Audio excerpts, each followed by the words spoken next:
Welcome to Midlife, Schmidlife, the online community for listeners who want to redefine the middle years and recreate their lives lived to the fullest. Join our host, Liz Applegate, as she interviews guests over the age of 40 who are turning their maybe somedays into today and going after their dreams. Let's get the party started. Hello, everyone. I'm Liz Applegate, transformative life coach, empty nester, and now podcaster. Welcome to episode 3 of Midlife, Schmidlife. Before we get started, I want to welcome all the new listeners, as well as welcome back those who have been so supportive of this podcast. Your encouragement has really meant a lot to me. If you have an idea for a podcast and are wondering how it's all done, head over to jumpstartyourpodcast.com to find out more about the course that set Midlife Schmidlife in motion. My friend Paula Jenkins of the podcast Jumpstart Your Joy created the course. Now, it's unique because it's not only about lessons that cover the tech how-tos of a podcast, but like me, Paula is a life coach and can really help you work past the insecurities and the fear of putting your voice out into the podcast world. Jumpstart Your Podcast is enrolling for July, so head over, find out more information, and sign up today. My guest in this week's episode is my friend Tiffany Seitz. Tiffany and I have known one another for probably, close to 17 years, I would think, which is really so crazy to think about. We met when our kids were in preschool, and now they are in college. It's just crazy how fast time goes. In her interview, Tiffany shares how she finally figured out what she wants to be when she grows up. Can we all just raise our hands if we can understand that feeling? I know I'm raising mine high. And I feel that this is a common quest once we reach these middle years. Often the career choices that we made at age 20 just don't suit us any longer. And most likely we are wanting to feel like our days are filled with passion and purpose again now that our kids are growing and flying the nest. You'll be able to find out more about this show over in the show notes at midlifeschmidlife.com/Tiffany. And now let's head on over to the interview so I can introduce you to Tiffany. Hello, everyone. I am here today with my good friend Tiffany Seitz. Tiffany is Texas born and bred, lives in Allen, Texas with her husband, and has 2 adultish daughters, one of which is graduating high school today. She's an occupational therapist by day, author by night, weekend, and in her downtime. She has a love of stomping through old cemeteries, which sounds rather scary to me. She says she crochets and reads for good mental health and drinks hot tea and wine for her sanity. I'm with you there. So what are you drinking today? Is it tea or wine? I've got hot tea in front of me. Okay, but we talked earlier, and so next interview, we're definitely going to be drinking wine, correct? With a little disclaimer about whatever comes out. Hey, I think that sounds like a great interview. So I totally love when I send some pre-session questions. I loved how you answered that you finally figured out what you wanted to be when you grew up. That was a question I asked myself for several years, and I started asking other people, what do you want to be when you grow up? And they always looked at me like I was crazy, which I probably am, but that's beside the point. But yeah, it was when you've been in a job for, or a line of work for 20-odd plus years, you sit there and say, what else is there? What else could I be doing? I don't like the direction this is heading. What are my options? And sometimes you feel trapped, and sometimes you look for something else. And that's what I've tried to do. Mm-hmm. Yeah, I really think that situation is more common than you realize. Even though the people you ask seem to look at you, it may have been that they were just surprised someone voiced it. It may have been, although that wasn't how it came across at the moment.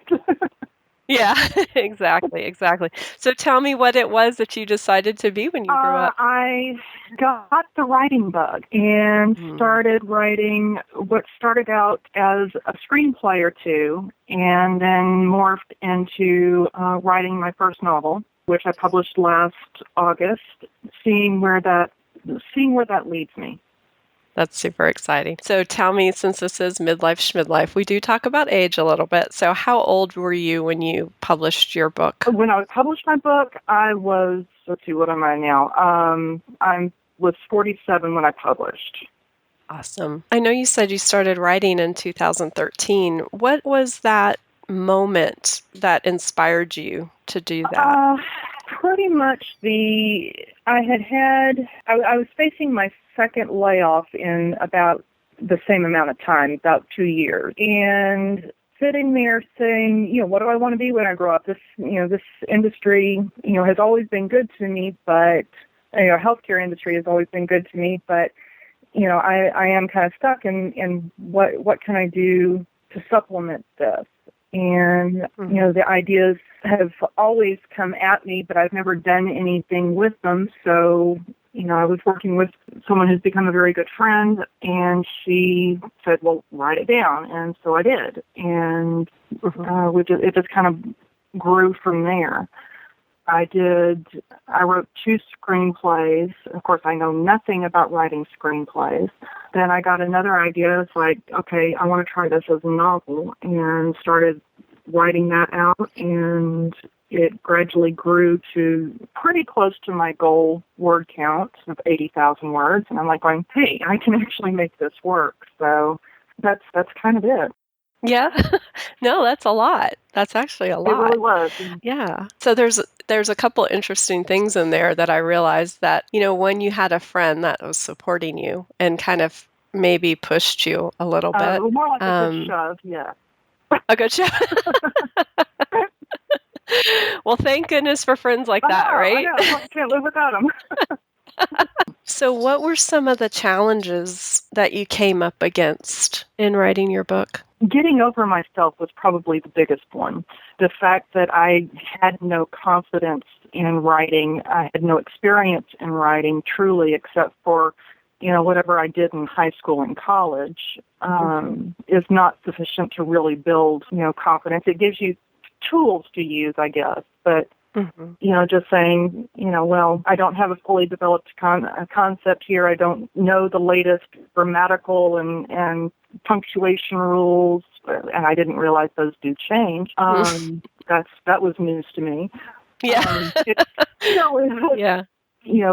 Learning those type of things, learning the different avenues for publishing and how I wanted to proceed, all the steps involved with publishing. I ultimately decided that I wanted to self-publish, so, to maintain control, because like most women, I'm kind of a control freak. Don't want anybody else messing with my stuff. That's right. But it was also accepting the responsibility, if you will, for owning my own mistakes.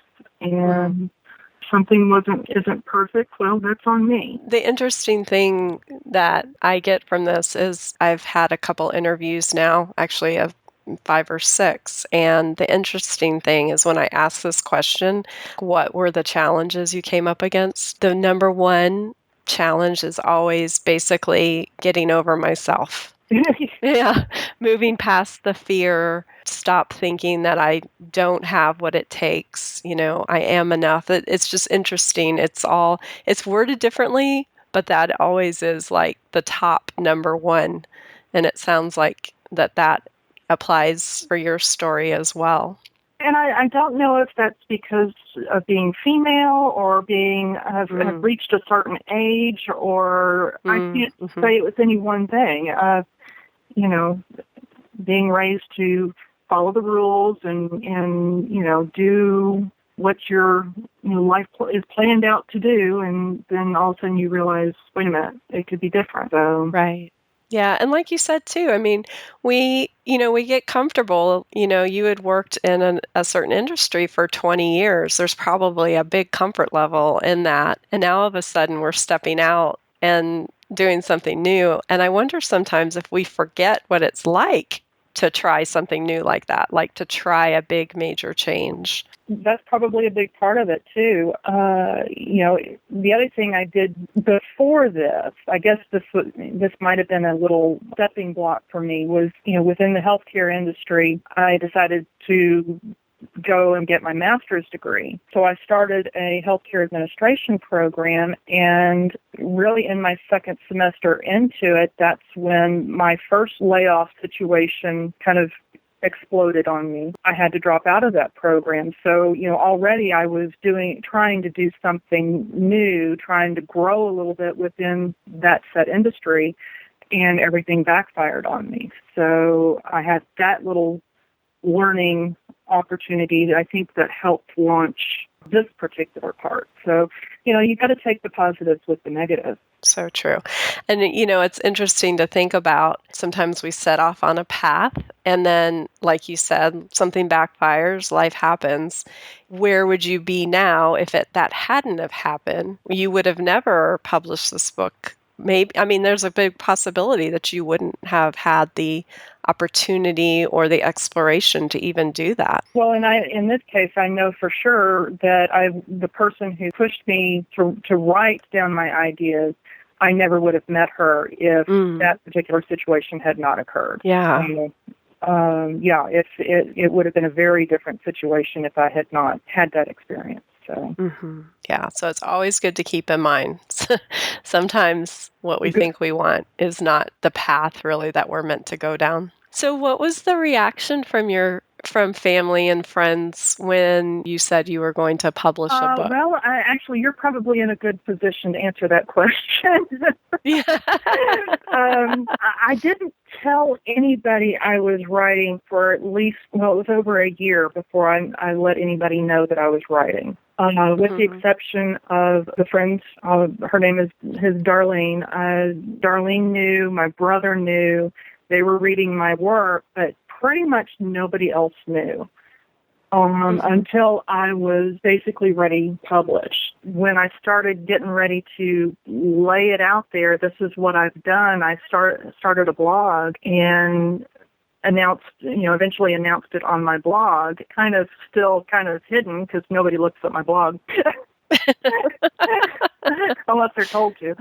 My brother had to force my mother to go and look at it and read it, because I wasn't going to come out and tell her, up front, say, this is what I've done. And so her reaction was like, okay, how should I respond to this? Friends gave me a lot of support, and they were like going, oh, okay, this is interesting. This is different. I never would have expected this from you, but okay. And then, once I actually published, then everybody started really seeing what I was talking about and coming back with just all sorts of support and excitement. And so that's been wonderful. Mm-hmm. Well, I know that when you shared it with me, I was very excited because I had already taken the steps of branching out on my own and doing my own thing. So I was very excited for you. And I still am. And I love the book, by the way, and can't wait for the second one to come out. I love that you kind of kept it to yourself and let it grow. Sometimes I think we get so excited on a project that we share it too soon. I know I'm very guilty of that. I'm very multi-passionate, so I get caught up in this new thing I want to do, and then I'm sharing it with everybody, and then pretty soon I realize, that's not really what I wanted to do after all. Right. So is that a reason why you kind of kept it to yourself? I would love to say that was the reason, but I really honestly can't say that. Probably more was confidence. The initial reluctance to tell anybody was confidence. But while, a lot of times when you put something out there, there's almost an expectation or an accountability. Okay, you said you were going to do this. When's it going to happen? Or but I didn't even know or have enough confidence to say that, yeah, this could happen. So it was really when I started getting close to that 80,000 word goal that I was like going, okay, yes, now I can, start talking to people and saying, this is what I've done and this is what I want to do with it. In some ways, I wish I had told people a little sooner, but it is what it is. And now on the backside, I've gotten people, okay, as soon as I got the other book out, some of the first reviews and comments I got was, okay, when's the next one? Exactly. Okay, well. Nothing like a little kick in the pants there, right? To get you moving on the second one. But that was, in itself, was rewarding to know that they enjoyed it enough that they wanted to read more, that they were invested enough in my characters that they wanted more. That was a good thing. So it's almost like you had to allow yourself to accept that title as being an author. Yes. And yes. Yeah. And I still don't know what to call myself. I think author is the appropriate thing, but there's debates about, does this make you a writer? Why does that even matter? Let's not label it. This is what it is. As long as you're enjoying it, then that's the main thing. Right. So what would you say the best experience has been so far in doing this? There have been quite a few. I was actually surprised at myself. I don't usually like to talk a lot about what I've done or what I talk about myself very much, but when it came to the book, it's almost like your baby. You want to share your baby. And so when people have asked me to do a book signing or to tell them about the book or to give a discussion on the book, I get really pretty excited and pumped about doing that. Just like today's podcast with you, it's like, yeah, let's do this. Yeah, my daughter's graduating tonight, but let's do this. And so that's been pretty incredible. As you were starting your second book, did you find that it was an easier process now that the first one has been well received? Do you still find that you come up against some fear and maybe some insecurities? The insecurities, I think, are always going to be there, and fear. But I'm still figuring out the how to do this process.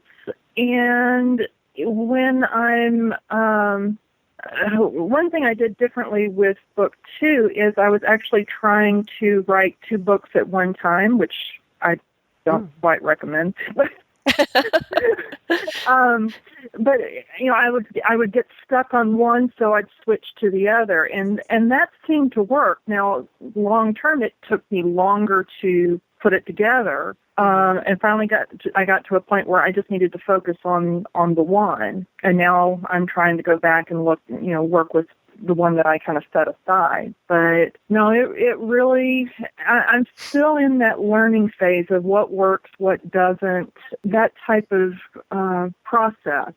And I think I'll probably always be doing that. Right.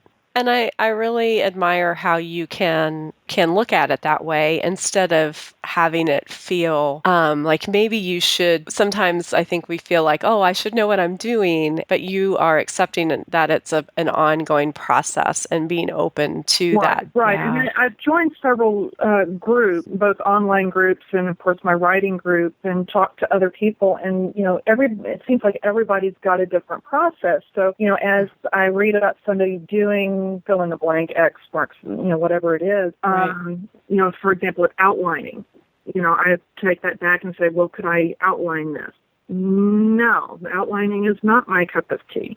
That's not the way my brain works. My brain is much more random than that. So, but at least I'm looking at other avenues of finding out what does work for me. And, even with the editing process, I'll look at it. Somebody will say, don't overuse these words. Okay, well, let me go look and see how many times have I used those words. Yeah. Can I throw in some variety there? So it's always something that I'm going to be looking for, and it's going to be different each time. I noticed that you mentioned that you belong to some groups, so you're getting some support around this journey. I've made this a pretty solitary process, although I'm now starting to open up a little bit and be more social about it. But shortly after I started writing, I joined a writer's group. And it's been a good learning experience, but also a very frustrating one. I do find that I have to put on my thick skin when I go and present something because, here I've worked on it and thought that I've really put forth a good effort here, and they rip it apart. I have to sit there and say, okay, no, and there have been hour-and-a-half discussions based on some minutia in something that I read, and that really gets to me. But at the same time, I can come home, put it aside for a day or two, then come back and look at it and say, okay, now I see what they're saying. Now I can rework it. I can't always see that right up front, but I keep going back, maybe. Yeah. Yeah, that would be hard. That would be so hard, knowing how you put so much attention and love into a project and to be handing it over. I know that you compared the book at one point to like a baby where you want to share it and to but at the same time, you want to protect it. Yeah, exactly. That's exactly what I was going to say. Like, here's my baby, look at it. But then at the same time, you're kind of like wanting to hold it close and be protective. Actually, that just gave me goosebumps. I admire your strength and courage and all that. That's been probably one of the toughest things because I'm not naturally naturally I'm a very introverted person. I don't like to put myself out there at all. But this process has made me do that. I can't say it's anything I'll ever be comfortable with, but it is something that I'm learning more to do. I know that at the start of our interview, we had kind of touched on how you got started writing, which was you were going through, there were some layoffs and you began questioning what there was out there for you. Right. Now that you've started and now you are an author, is this process that you're continuing to write, is this something that you're looking into as being a career where it's bringing in money, or is this something where this is just something that fills you and gives you a new sense of purpose, or both? Really both.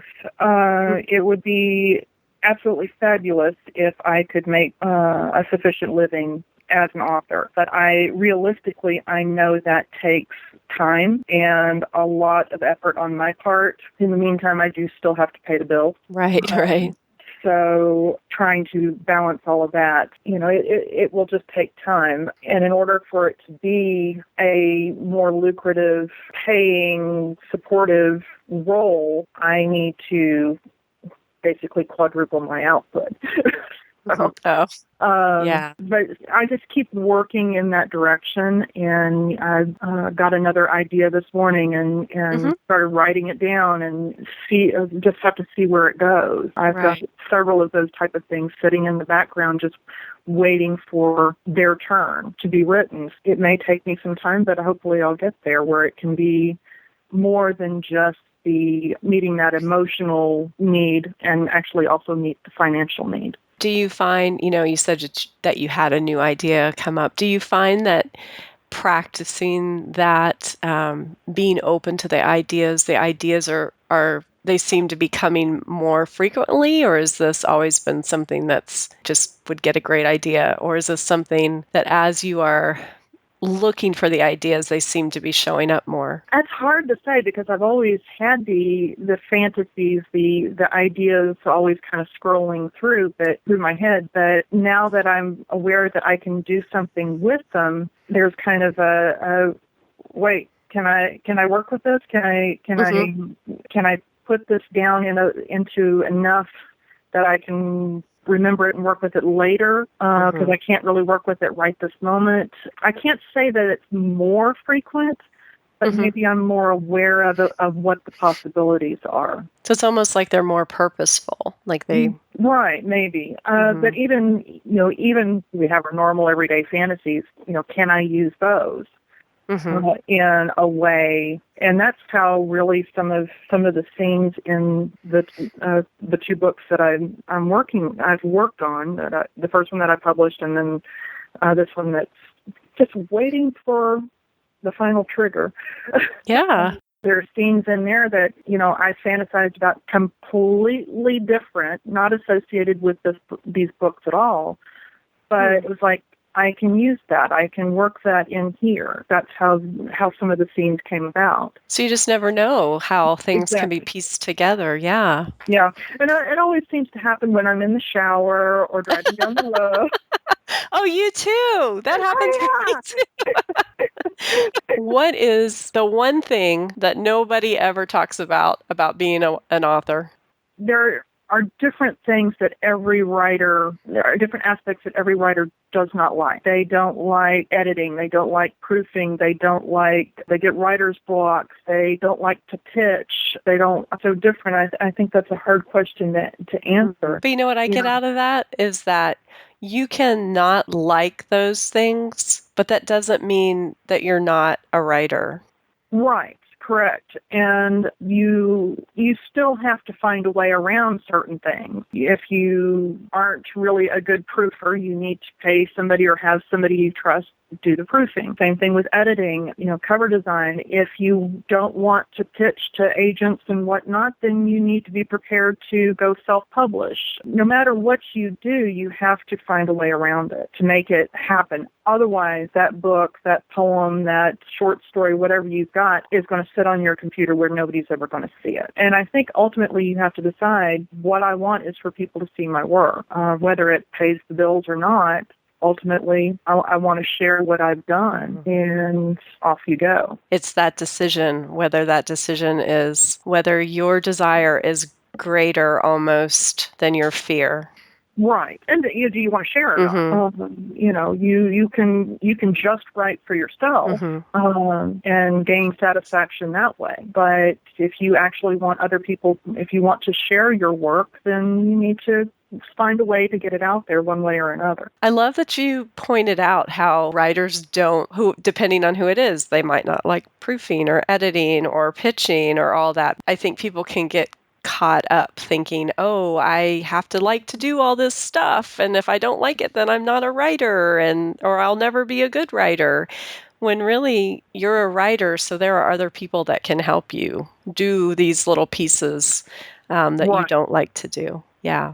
Right. And there's also, you start talking about, the only way I can be a writer is if I have an agent, or if I want to be a writer, I have to be published by a big publishing house. Well, that can certainly be a goal, but there's lots of ways to get there. Right. And you just have to do what's right for you and your work. They say that people are rejected like 50, 60 times before they get something done. Well, each one is a learning experience. It's interesting, too, I think, especially in writing, how much the industry really has changed, even within the last 10 years.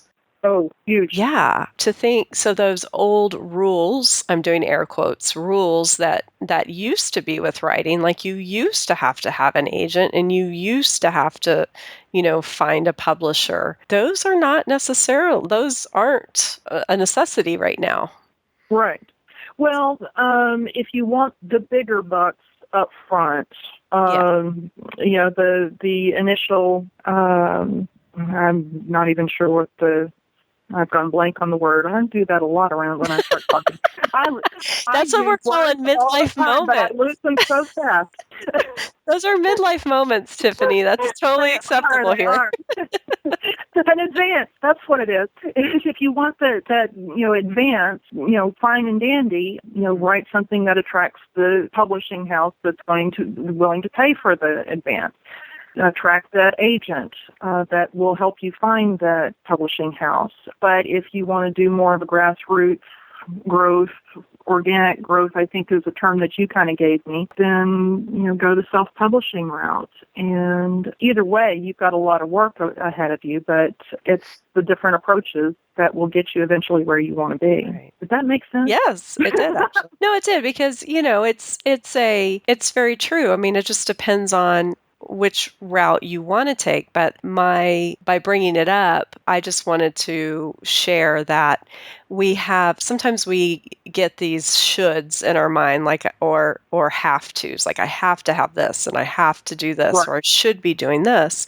But in reality, if it is that you are wanting to write and share your work, you don't necessarily need to go down and have the same rules that we had 10, 20 years ago. Right. Some people are publishing their books through their blog, and with no expectation of any payout. They're just sharing their work. And people are following that information, those stories. So I think it's a very different world, and even the publishing houses and the agents are kind of struggling with, how all this is going to work. It's been interesting. I can't say I've tried everything. Certainly, I didn't even bother submitting my work to publishers. I just decided early on I'm going the self-publishing route, mainly because I wanted to control. I wanted to learn from all my mistakes. So as I've said before, every mistake in there is my own. I'm comfortable with that. If you find a typo or, a royal screw up in reading my book, please let me know. I'll fix it. I'm okay with that. Whereas the publishing house, they would catch a lot of that stuff before it ever hit the shelf. But they, like you mentioned before, they would also direct. They could change, they could actually change the direction that you wanted to go as well. If your point of view was too varied for them, they might make you change your point of view. You have less input about your cover design. I knew what I wanted for my cover designs, not so much the actual designs itself. I knew I wanted my daughter to design it. And I tell you what, as a parent, nothing was better than putting the proof of your daughter's work in her hands. Yeah. I've been able to do that twice now, and it's just a priceless moment that I know I was able to do that for her. Mm-hmm. Yeah, that's beautiful. Oh, that just makes me tear up. She's excited about it. Now, she has not read the book. But in fact, neither of my daughters have read the book. But they both read parts of it, but not the whole thing. Still, she can say, my artwork is on these two, has been published. That's on her resume. Nobody can take that away from her now. Well, I'll have to say that I know that my boys have read my blog, and that is kind of unnerving. So I'm thinking of the opening scene of your first book, and I'm thinking, oh my gosh, I'm not sure I would want my kids to read that. Actually, I was more nervous about my mother reading that than I really was of my girls reading it. Mainly because my youngest daughter, who's 18, or she was 17 at the time, read the prologue before anybody else did, and she was like, okay, okay, fine. But yeah, I guess this day and age, it's kind of no big deal. But that's what flashed into my mind. I was thinking, oh wow, yeah, I hadn't even thought about the girls reading that. So yeah, that was. Oh, okay. What'd you think that's of a little. That's fine. Yeah. Yep. All right. That's a little teaser there for everybody to go and get the book and read the prologue. Should I point out it's contemporary romance, but it is not erotica? We need to put that little caveat on it. I told everybody, God gave you an imagination. I expect you to use it. There you go. Very good. So true. And I'll have to say, I'll be quite honest. When I read the prologue, I was like, "Whoa, Tiffany! I had no idea." Oh well, I look sweet. Yeah, it certainly was a great lead-in to the book. So you did a good job. I hope you did. Yeah. what advice would you give someone who is about our age and is thinking, gosh, I really would like to write a book? What advice would you give them? Start with a page. Mm. If you've got even, a scene in mind, because that's how things come to me, just write down that scene, outline it, major words, concepts, dialogue, in whatever form it comes to you, just start writing it. And once it's down on paper, then you can start playing with it. You don't have to have the whole concept, the whole thing done before you get started. You start with the first word, then you start with the first paragraph, you go to the paragraph, then you go to the page, then before you know it, you've got a chapter, and then so you have to go back and rearrange things. That's okay. That's editing and proofing and things like that. But until it's in a usable form, you can't work with it. You can't play with it. That's great advice. That's great advice with so many things too. I think we think we have to have it all figured out before we start. And the forest for the trees. Yeah, exactly. Yeah, that can really, I know that can keep people really stuck because they think, oh, I don't know what to do after this first step. And it's kind of, you have to work your way through the first step before you know the second. Right. So tell us what you have planned on the horizon. Well, I just revealed my title, cover, and blurb for my second book, which is a sequel to If You Touch My Mind. Yay, I can't wait. It's called Keep Your Eyes on Me, and I'm hoping I'm doing kind of a major edit of it, and I hope to have it submitted start the process hopefully in the next week, going live hopefully by the end of June. Awesome. That's what's next. What's after that? I've got a couple of other things in queue, if you will. It's just what's going to speak to me to work on next. I'm so excited about the next book, and I'll be sure to update the show notes when that comes available and link to that on Amazon. And I also have linked to your Facebook page and your first book as well, and I will be sure and have that in the show notes too. Well, thank you. Yeah, thank you. So thank you, Tiffany, so much for joining me today. It was great speaking with you, and I know it's a busy, crazy day. Congratulations on having another high school graduate. And yeah, thank you so much. Yay, and I can't wait to have you on the show when we talk about project number 3. Sounds good. I hope you enjoyed meeting Tiffany and learning more about the journey in becoming an author. Now, maybe writing isn't what you are interested in pursuing. Maybe it's not having a burlesque performance when you turn age 50, like my friend Pearl in episode 2, or quitting your 9-to-5 to start your own business like my friend Rachel did in episode 1. But what's important in these stories are the lessons learned in their journey, and these can be applied to just about everyone. Tiffany acknowledged how fear will most likely never go away. After 20 years in the medical industry, Tiffany found herself wanting more in her life, not only in the way of a career, but also in a way that brings in more purpose and passion. And what's important to notice in Tiffany's story is that she didn't throw away her career. She chose to add in writing and is working toward her goal. After our interview, Tiffany shared that she treats her writing like a business. She schedules it on her calendar, and she makes sure to stick to the commitment. Changes in the publishing industry also allowed Tiffany to pursue her writing dream. Gone are the days of needing an agent or a publishing house. Self-publishing allowed her to control the content and the delivery of her product, while building her confidence and identification as an author. Now, over to you. What are some ways you can add in working toward your change in career goals? Is there a way you can begin doing something on the side of your 9-to-5? Maybe even volunteer with an organization to gain experience, or find a mentor to teach and guide you through the transition. And how about those shoulds and have-tos? What stories are you holding on to about having to have these things, needing to have these things, and should have these things? A lot of times, these are just ways that we can stay stuck in our own story. So get curious, look around. Is this really true? That's a famous quote by Byron Katie, and she asks this in her teaching of coaching. Is this really true? Technology has changed so much these days that the rules of 10, 20 years ago are no longer the case.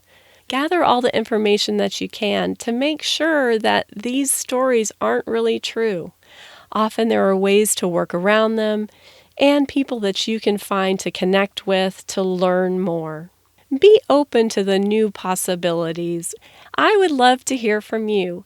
Head over to the show notes at midlifeschmidlife.com/Tiffany and let me know what your career dreams are now.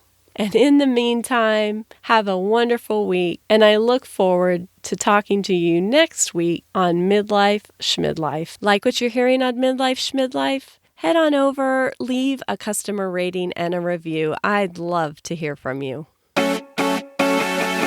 Thanks for joining Liz for the Midlife Schmidlife podcast. Remember, some days are never on your calendar until you put them there. Until next time.